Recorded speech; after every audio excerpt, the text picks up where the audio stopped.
जय भोले जय भंडारी, तेरी है महिमा न्यारी।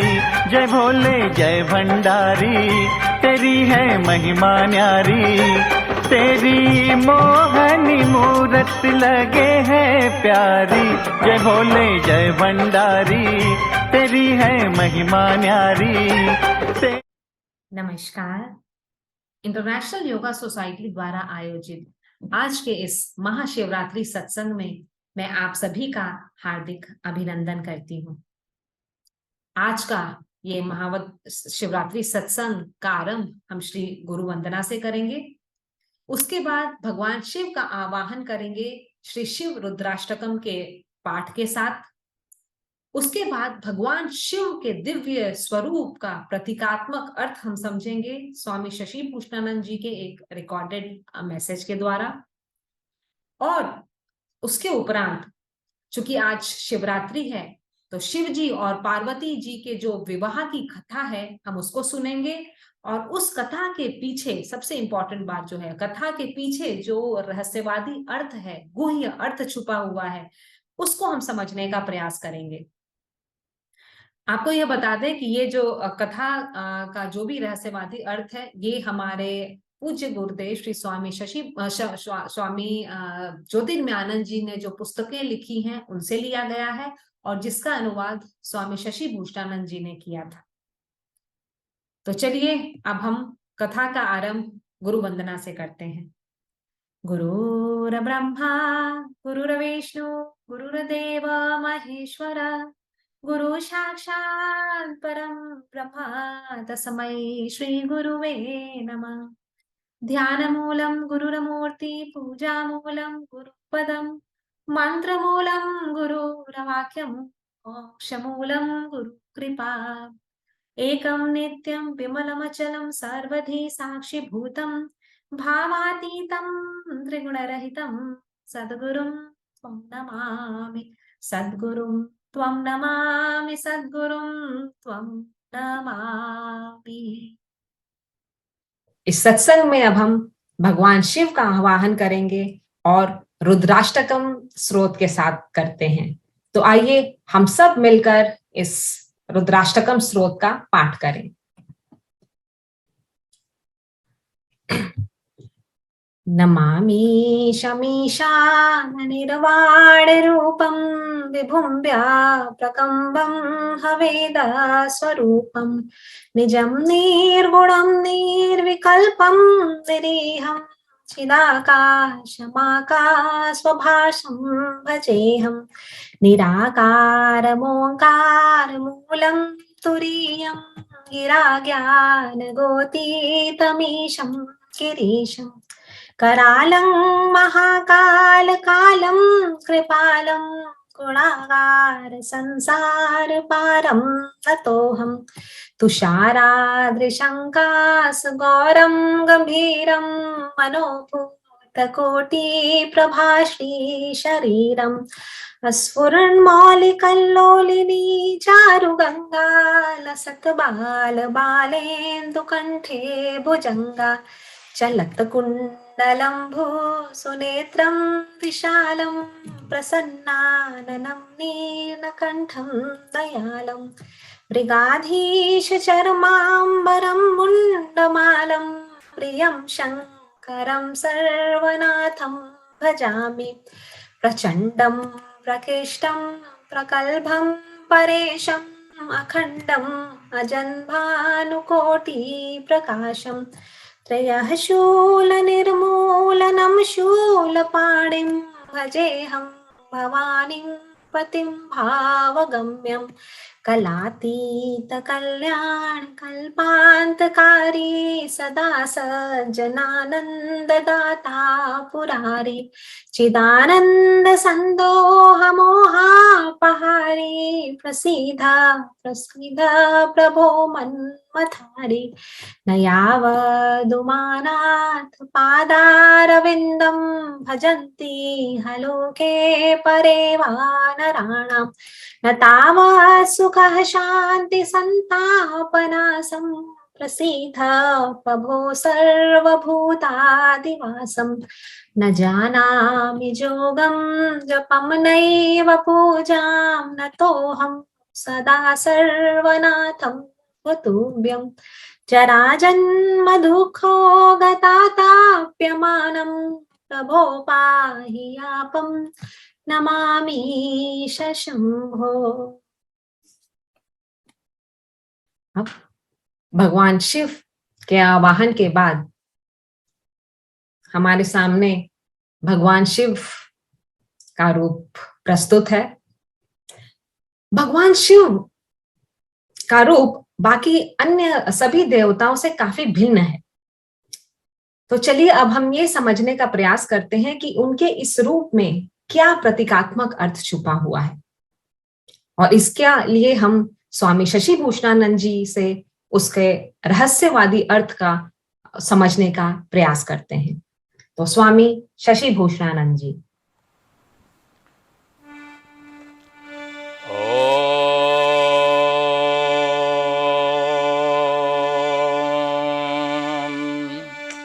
ध्यान मूलम गुरुरमूर्ति पूजा मूलम गुरुपदम मंत्र मूलम गुरुर्वाक्यं मोक्ष मूलम गुरु कृपा।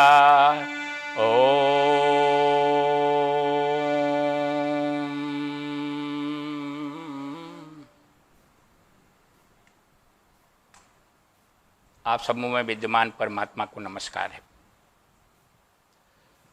आज एक विशेष विषय पर हम लोग चर्चा करेंगे, और इन दिनों सावन महीना भी चल रहा है, ख़त्म होने वाला है, और सावन महीने में विशेष करके भगवान शंकर की पूजा होती है।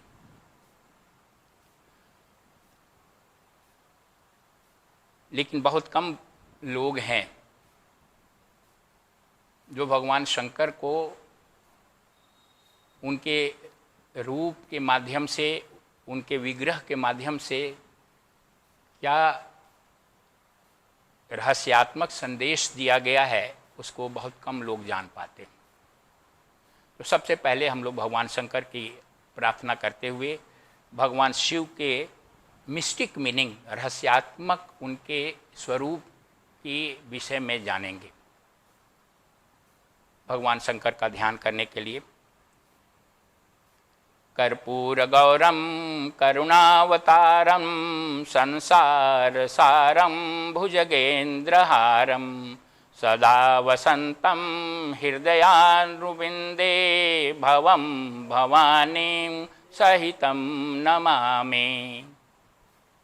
हम लोग ऐसे भगवान शंकर को नमस्कार करते हैं जिनका श्वेत वर्ण कर्पूर की तरह जिनका वर्ण है, जो संसार के सार हैं, एसेंस ऑफ द वर्ल्ड हैं, जिनके गले में भुजंग की मालाएं यानी सर्प की मालाएं हैं, और जो भगवती देवी भगवती के साथ उनका हम नमस्कार करते हैं, जो सबके हृदय में निवास करने वाले हैं।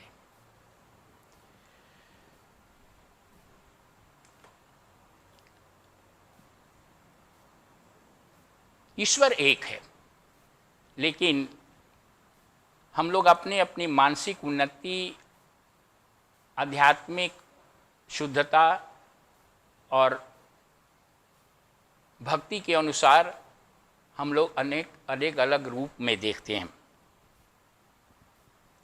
भगवान शिव जो हैं त्रिदेवों में से एक है। त्रिदेव, ट्रिनिटी, यानी ईश्वर के तीन रूप, परमात्मा परब्रह्म परमात्मा के तीन मुख्य रूप हैं। एक तो है जो सृष्टि करता है ब्रह्मा के रूप में, दूसरा रूप उनका है ईश्वर का, परमात्मा का, वो पालनकर्ता के रूप में है, विष्णु जिसे कहते हैं, और उसी परमात्मा का तीसरा रूप जो संहार कारक है वो शिव के रूप है। यानी मुख्य रूप से जो परमात्मा हैं वो सृष्टि करता है, पालन करता है और विध्वंस करता है। तो सृष्टिकर्ता करने वाले को ब्रह्मा जी कह दिया गया, पालन कर्ता को करने वाले को विष्णु कहा जाता है और संहारकर्ता को शिव के नाम से जाना जाता है। हिंदू परंपरा में संहार जो है वो कोई दुखद स्थिति नहीं है। संहार का मतलब नाश नहीं होता है, बल्कि सभी क्रिएशन का, जेनरेशन का, सृष्टि का आधार संहार है। संहार के अंदर ही रचना छुपी हुई है, विध्वंस के अंदर निर्माण छुपा हुआ है।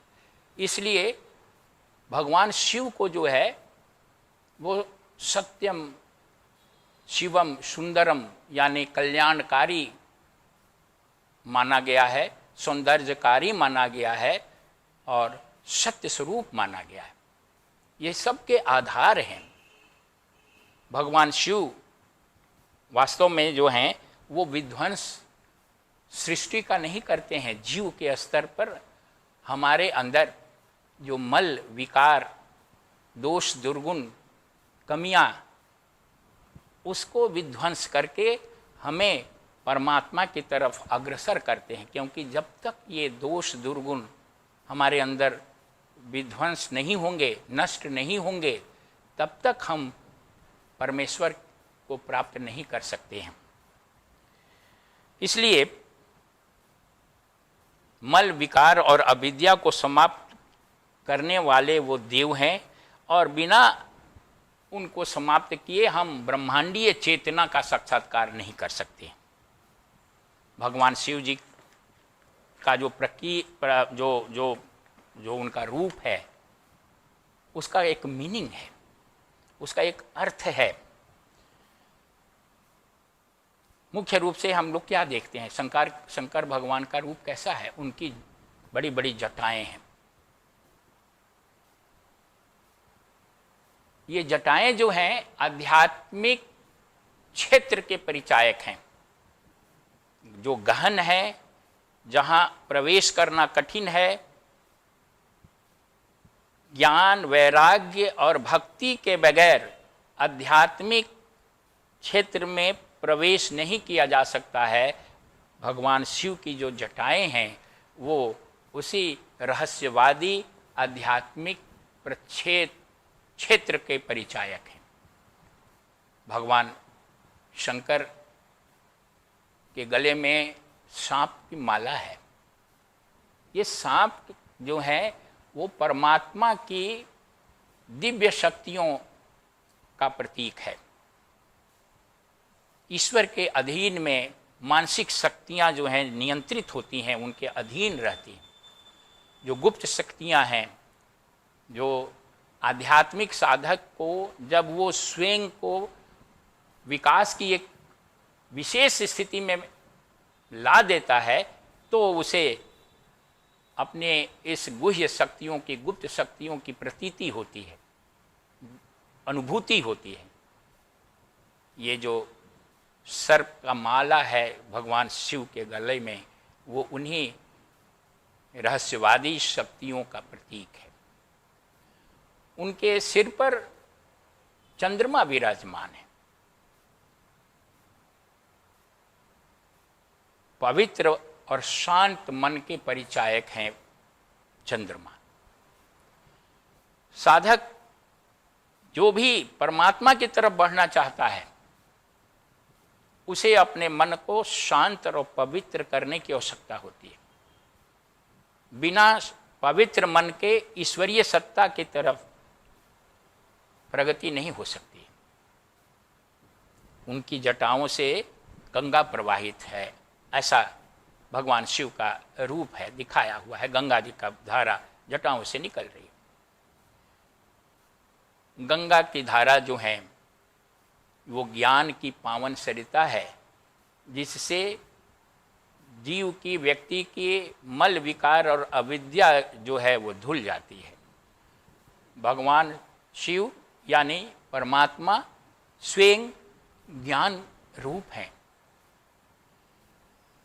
परमात्मा जो है वो सर्वशक्तिमान सर्वज्ञ है और ज्ञान की धारा से ही अज्ञान का अंधकार मल दूर होता है। तो भगवान शिव के जटा से निकलने वाली धारा ज्ञान की धारा का परिचायक है। उनका जो त्रिशूल है, त्रिशूल हाथ में धारण किए रहते हैं, वह त्रिशूल प्रकृति के 3 गुण का परिचायक है। ये प्रकृति जो परमात्मा का जो क्रियाशील शक्ति है उसको प्रकृति या माया कहते हैं। पर ब्रह्म परमात्मा वो तो स्वयं में निर्गुण निराकार है, उसका न तो कोई रूप है, न तो उसका कोई गुण है, नहीं वो कोई क्रिया करता है, वो तो अव्यक्त है। लेकिन जब वही परमात्मा अपने आप को क्रियाशील करवा देता है, क्रियाशीलता में लाता है, तो उसके लिए वो प्रकृति के रूप में ये क्रियाशीलता शुरू होती है। और ये प्रकृति जो है वो त्रिगुण से संपन्न है, त्रिगुणमयी है। और वो त्रिगुण क्या है? वो त्रिशूल भगवान शिव का उस त्रिगुणमयी प्रकृति का परिचायक है। सत्व, शुचिता या पवित्रता का प्रतीक है। रजस त्रिशूल का जो दूसरा शूल है वो एक्टिविटी या क्रियाशीलता का प्रतीक है। और तमस जड़ता का प्रतीक है। यानी जो प्रकृति है, एक्टिविटी जब होती है तो उसमें सत्व, रजस और तमस तीनों का योगदान होता है, तभी सृष्टि में क्रियाशीलता होती है। और उसका प्रतीक जो है वो भगवान शिव का त्रिशूल है।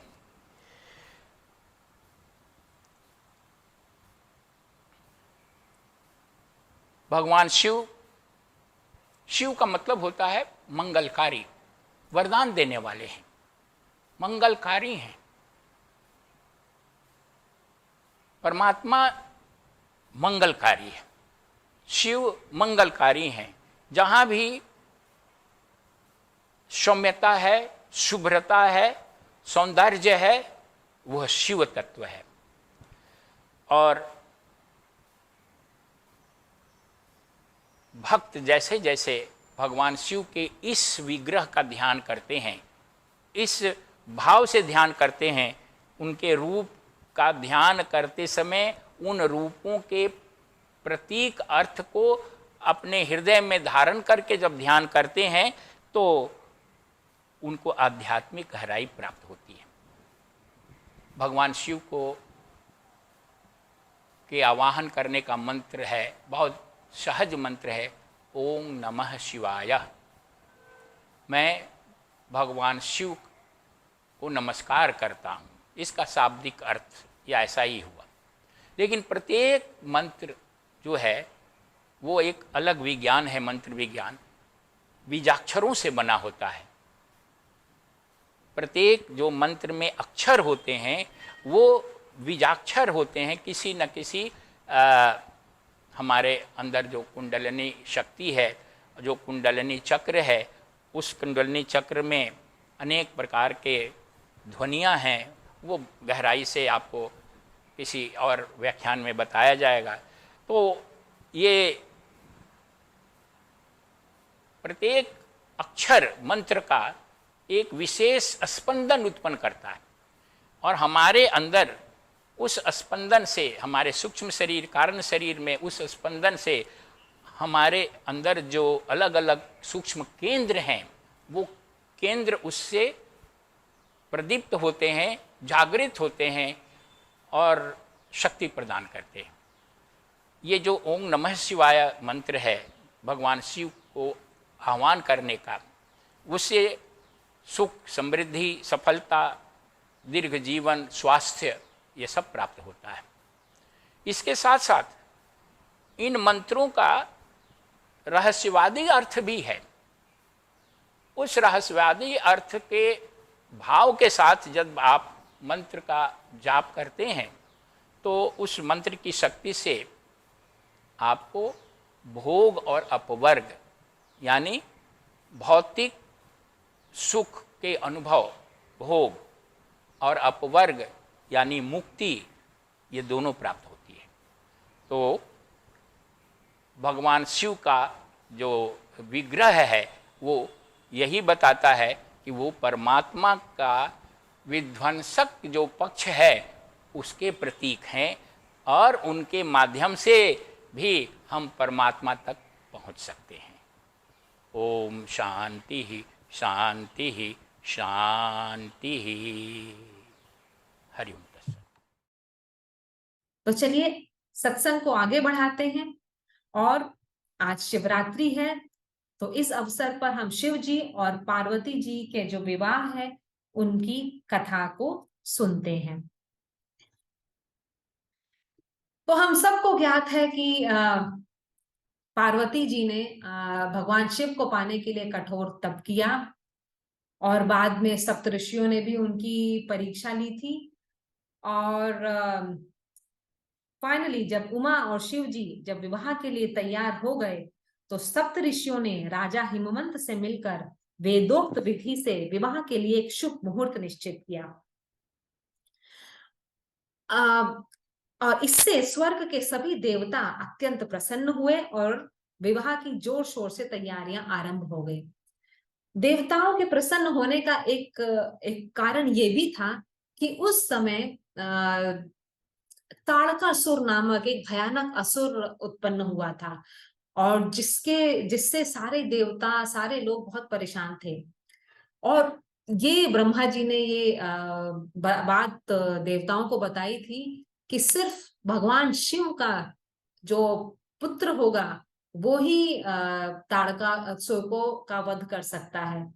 अतः इस विवाह की तैयारियों की बात सुनकर सारे देवी देवता बहुत प्रसन्न हुए। अब शिव के सेवक, जब बारात चली, शिव जी की बारात का तैयारी हो रहा था, तो शिव के सेवक चाहते थे कि उनके स्वामी का इस अवसर पर ऐसा श्रृंगार हो कि उनकी सुंदरता देखते ही बने। इसलिए उन लोगों ने उनकी जटाओं को मुकुट की तरह बना दिया, कई सर्पों को शरीर में लपेट दिया, और सिर से पैर तक शमशान भूमि से लाए भस्म लगाकर उनको सजाया। वस्त्र के बदले उनको बाघांबर पहनाया गया, और अंत में उनके गले में खोपड़ी की माला डालकर उनके श्रृंगार को पूर्ण किया। उनके हाथ में नुकीला त्रिशूल और डमरू दे दिया गया। बैल पर बैठे शिवजी को देखकर देवगण प्रसन्नता से मुस्कुराए और सोचने लगे कि ऐसा दूल्हा सचमुच इस लोक में नहीं होगा। शिव जी के साथ उनके सभी सेवक और गण भी बारात में सम्मिलित हो गए। उनकी विचित्र और अद्भुत शारीरिक बनावट थी। वे कई आकार प्रकार के थे। कुछ का तो मुख नहीं था, कुछ ऐसे थे जिनके मुख के स्थान पर केवल मांस का लोथड़ा था, कुछ के कई चेहरे थे, कुछ ऐसे थे जिनके हाथ पांव नहीं थे, और अनेक हाथ पैरों वाले भी कई सेवक थे। कुछ की आंखें नहीं थी और कुछ ऐसे थे जिनकी अनेक आंखें थी। भूत, प्रेत, पिशाच, चुड़ैल और संहार की अन्य आत्माएं विचित्र प्रकार से सज धज कर वो अपने सवारियों पे, विचित्र सवारियों पर चढ़कर बारात में जाने के लिए एकत्रित हुए थे, और सब झूम झूम कर गीत गा रहे थे। यह सब देखकर शिव जी भी हंसे बिना न रह सके। अब ब्रह्मा जी और विष्णु भी इस विवाह में सम्मिलित होने के लिए अपने दिव्य वस्त्र आभूषणों से सुशोभित होकर अपने सेवकों और देवताओं के साथ इस विवाह के लिए आए। शिव जी के गणों और सेवकों के विचित्र भाव और आकृति देखकर विष्णु ने यह परामर्श दिया कि शिव जी के समूह से ब्रह्मा जी का और विष्णु जी का समूह अलग ही रहे, जिससे सभी को अपना समूह पहचान में आता रहे। इस प्रकार सहमति बनने पर शिव जी अपने समूह के साथ सबसे आगे चले, और उनके पीछे ब्रह्मा जी और विष्णु जी अपने सेवक और देवताओं के साथ हिमवंत के महल की ओर उन्होंने प्रस्थान किया। इधर हिमालय में हिमवंत और महारानी मैना ने बारात का स्वागत करने के लिए महात्माओं और गणमान्य लोगों को आमंत्रित किया था। अतिथियों के स्वागत में सुंदर सुंदर अतिथिशालाओं का निर्माण कराया गया था, और राजधानी को इतनी सुंदरता और भव्यता से सजाया गया था कि ब्रह्मा को अपनी सृष्टि इसकी सुंदरता के समक्ष तुच्छ और महत्वहीन प्रतीत हो रही थी। राजधानी के निवासियों ने जब सुना कि बारात पहुंचने वाली है तो वे ब्रह्मा, विष्णु और शिव जी के सेवक सहयोगियों के साथ देखने के लिए अत्यधिक उत्सुक हुए। सुंदर परिधान और आभूषणों से सज समझ कर भारी संख्या में लोग बारातियों का स्वागत करने के लिए दौड़ पड़े। जैसे ही बारात नगर में प्रविष्ट हुई, बाराती इधर उधर फैल गए। बारातियों के स्वागत के लिए जो नगर निवासी आए थे, उन लोगों ने सर्वप्रथम ब्रह्मा और विष्णु के साथ आए सेवकों और देवताओं को देखा। स्वर्ग की इन दिव्य विभूतियों के स्वागत के सौंदर्य और ऐश्वर्य को देखकर सभी निवासी अभिभूत हो गए। सभी यह सोचने लगे कि शिव जी का समूह निश्चित रूप से इन सबसे अधिक दिव्य और सुंदर होगा। परंतु जब शिव जी का समूह दिखाई पड़ा तो नगर के सभी बालक और कुछ वयस्क और उनके हाथी घोड़े इतने डर गए कि वे जहां से जिधर भी उनको मार्ग मिला वो उधर भागने लगे। वहां कुछ समझदार लोग भी थे। उन्होंने शिवजी के बारातियों का स्वागत किया और जहां उनको ठहराने की व्यवस्था थी वहां उन्हें आदर पूर्वक लाए। यह सोचकर कि शिव जी की बारात देखकर उमा के माता पिता कितने दुखी और उलझन में होंगे, नारद सप्त ऋषियों के साथ सांत्वना देने राजमहल में आए। नारद ने उन्हें उमा के पूर्व जन्म की कथा सुनाते हुए बताया कि वह सामान्य बालिका नहीं है, बल्कि जगत जननी और वह पूर्व जन्म की सती हैं। वास्तव में वह अजन्मा, आदि, अंत रहित स्वर्ग परमात्मा की अनंत तथा अमर माया शक्ति की प्रतिमूर्ति हैं। वह इस सृष्टि की उत्पत्ति, विकास और विनाश का मूल कारण है और सदा शिव जी के संग में ही रहा करती हैं। तो इस तरह हमने ये कथा सुनी और हमने जाना कि ये जब विवाह हो गया था उसके बाद फिर वो लोग कैलाश गए और फिर कार्तिकेय जी का जन्म हुआ और कार्तिकेय ने ताड़कासुर का वध किया। और इस तरह से और उसके बाद श्री गणेश, कार्तिकेय और शिव पार्वती के साथ ये सब परिवार कैलाश पर्वत पर रहने लगे। तो ये तो था एक सामान्य कथा जो शिव जी और पार्वती के कथा के बारे में हम सब जानते हैं। लेकिन ज्यादा जरूरी है ये समझना कि इस कथा के पीछे क्या मिस्टिक मीनिंग है। हमारी जो कथाएं होती हैं उसके पीछे एक वो कथा के रूप में तो होती ही है रोचक, लेकिन उसके पीछे जो मिस्टिक मीनिंग होती है वो उससे भी ज्यादा गूढ़ होती है, उससे भी ज्यादा इंपॉर्टेंट होती है। तो चलिए समझते हैं उसको। उमा और शिव, उमा पार्वती जी का ही दूसरा नाम है। उमा और शिव विवाह के इस रोचक प्रसंग को कभी भी उसके शाब्दिक अर्थ में ग्रहण नहीं करना चाहिए, क्योंकि वे साधारण मनुष्य नहीं हैं और उनका विवाह भी साधारण नहीं है।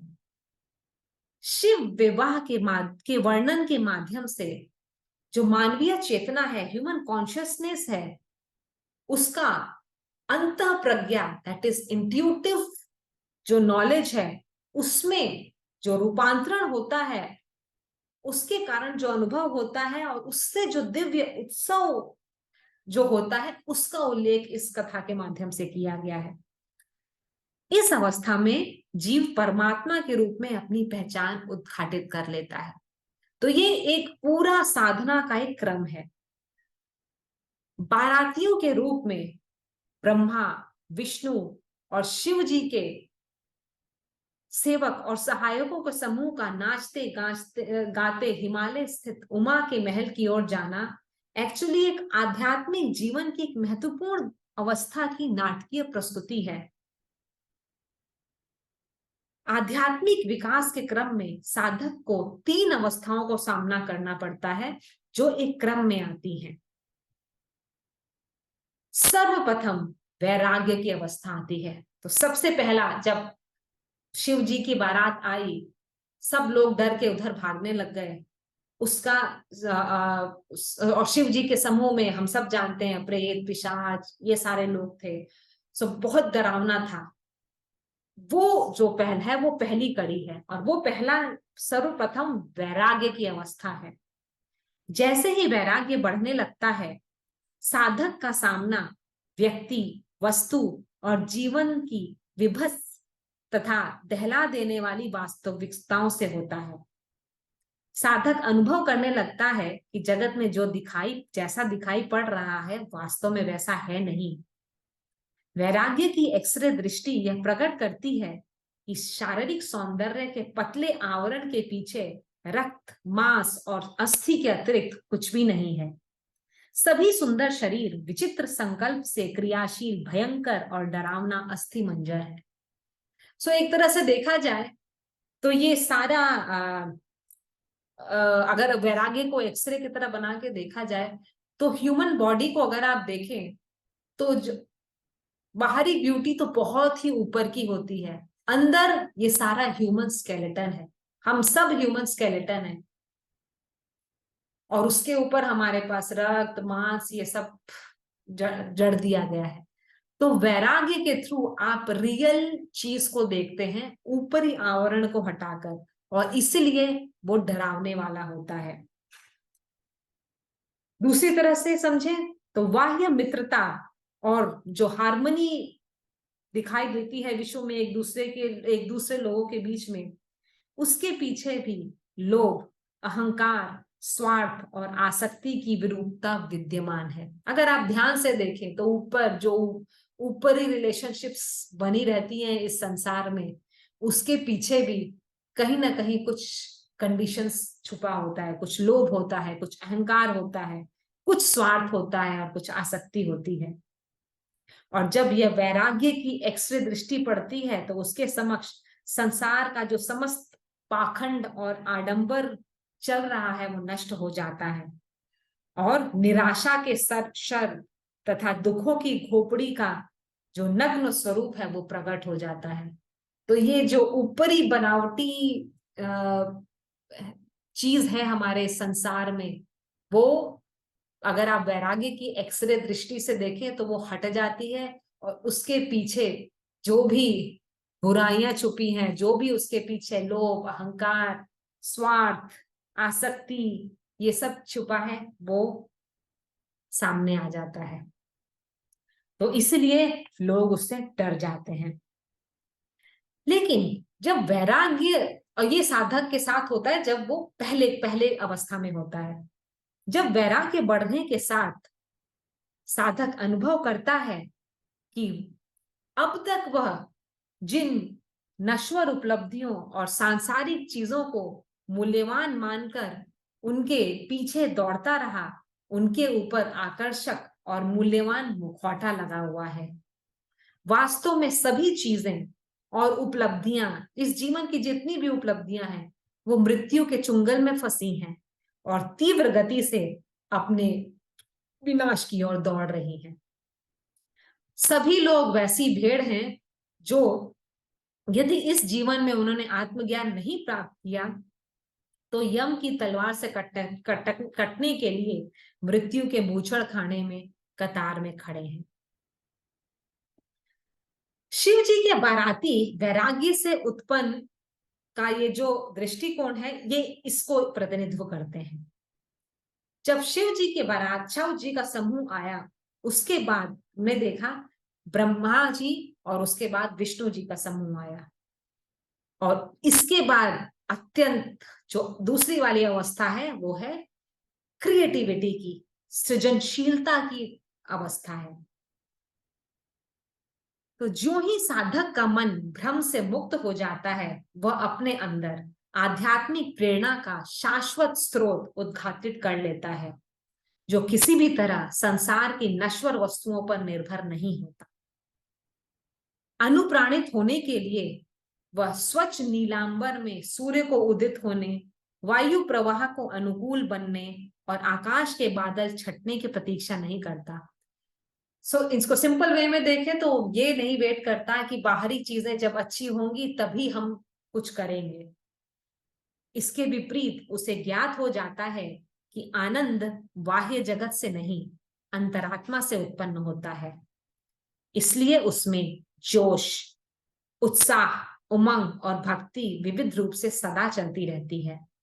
ब्रह्मा का समूह साधक की चेतना का इसी अवस्था का प्रतीक है। और इसी आत्मा की प्रसुप्त जो छुपी हुई सृजनात्मक प्रतिभा की पूर्णाहुति होती है विष्णु के समूह के रूप में, जो परम सत्व के अनुभव के रूप में होती है। और जब ये होता है, सेकंड स्टेज में जब साधक पहुंचता है, तो साधक को इस अवस्था में सृष्टि के प्रत्येक कण में विद्यमान दिव्य सौंदर्य और समता का अनुभव होने लगता है। कुछ भी घृणित और विभत्स नहीं लगता। व्यक्ति सभी नाम और रूप के मूल में विद्यमान एकमात्र दिव्यता का अनुभव करता है। साथ में हमने ये भी देखा कि जब हिमालय में बाराती जब उमा के महल की ओर जा रहे थे, तो जिस नगर में उमा शिव से मिलने की प्रतीक्षा कर रही थी, वह पूरी तरह रूपांतरित हो गया था। वह नगर परिशुद्ध चित्त का परिचायक है। परिशुद्ध चित्त, जो आपने अपना चित्त है उसको शुद्ध कर लिया है, और जो उसकी सुंदरता जो है उसके समक्ष ब्रह्मा की सृष्टि की समस्त सुंदरता भी तुच्छ और महत्वपूर्ण हो जाती है। इस विवरण का निहितार्थ यह है कि ब्रह्मा की सृष्टि और कुछ नहीं, बल्कि जो ह्यूमन कॉन्शियसनेस है, चेतना है, उसकी तीन अवस्था, जागृत, स्वप्न और सुषुप्ति, इसी से परिसीमित अनुभव है।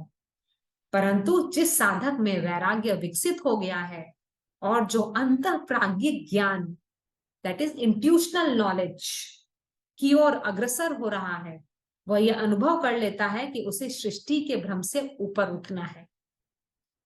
जिस जीवात्मा ने अपनी दृष्टि परमत्व की ओर लगा दी है, उससे यह दिक् काल का जगत, जो टाइम एंड स्पेस में बंधा हुआ जो जगत है, और नाम रूप की विविधता का संसार और बार बार जन्म मृत्यु का अनुभव प्रदान करने वाली सृष्टि उसको आकर्षित नहीं करती। इसलिए ब्रह्मा की सृष्टि भी उसके सामने तुच्छ और महत्वपूर्ण हो जाती है।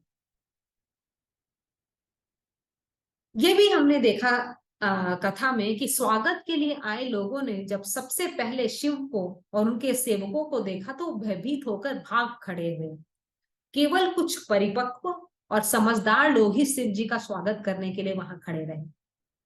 रहस्यवादी दृष्टि से इन जिन लोगों ने दार्शनिक ज्ञान से अपने मन को मैच्योर कर लिया है, वे सभी को नहीं किया है, वे सभी अभी बालक हैं।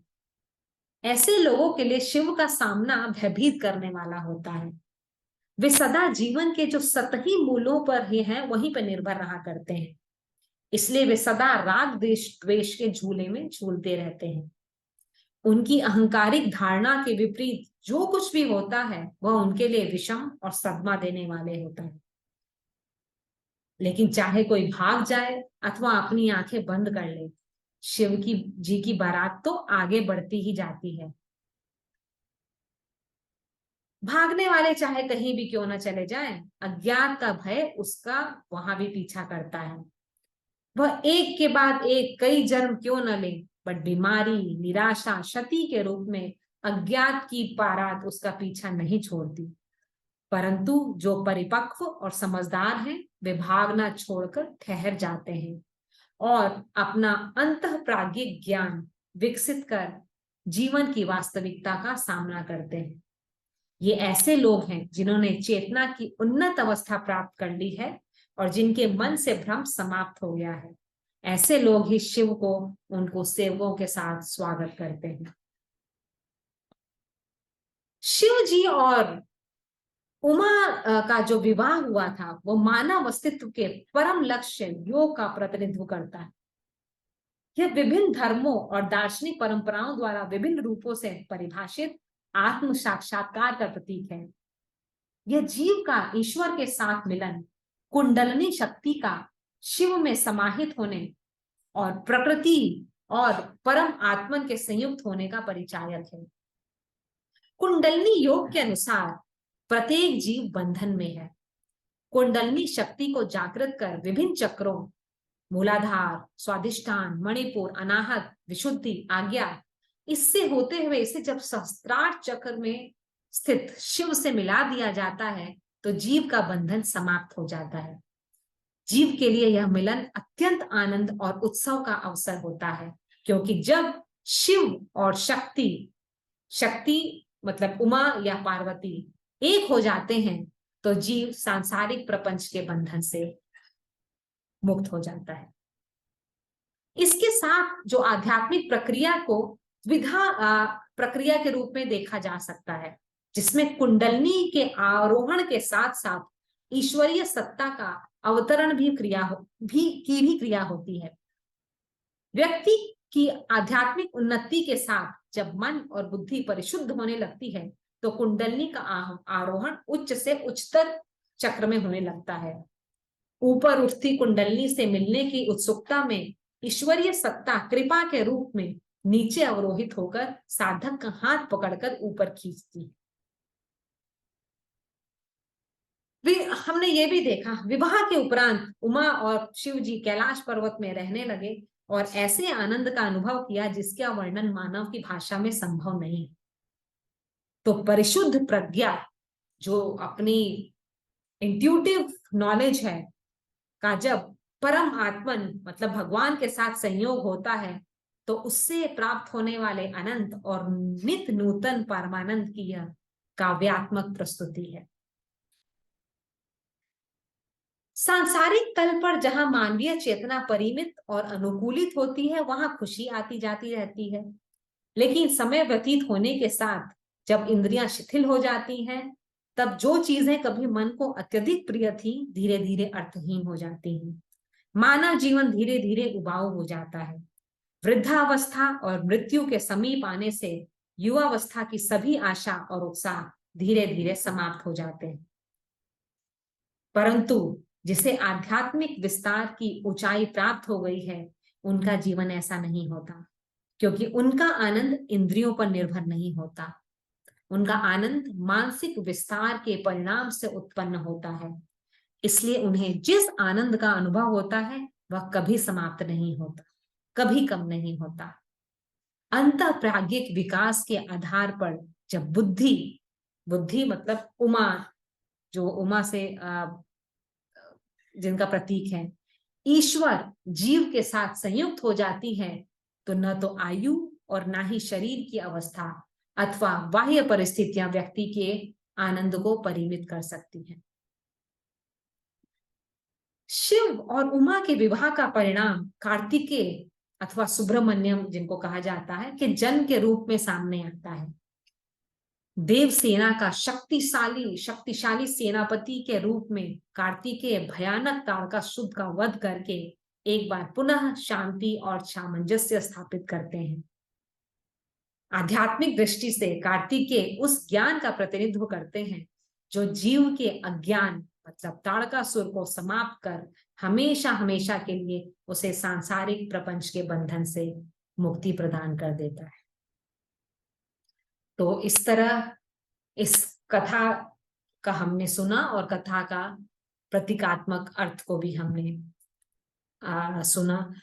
ये हम गुरुदेव श्री स्वामी ज्योतिर्मयानंद जी की पुस्तक मिस्टिज्म ऑफ रामायण से ये लिया गया है, जिसका अनुवाद श्री स्वामी शशिभूषण जी ने हिंदी में भी किया है। तो इसी के साथ अब हम इस शिवरात्रि सत्संग का यही समापन करते हैं।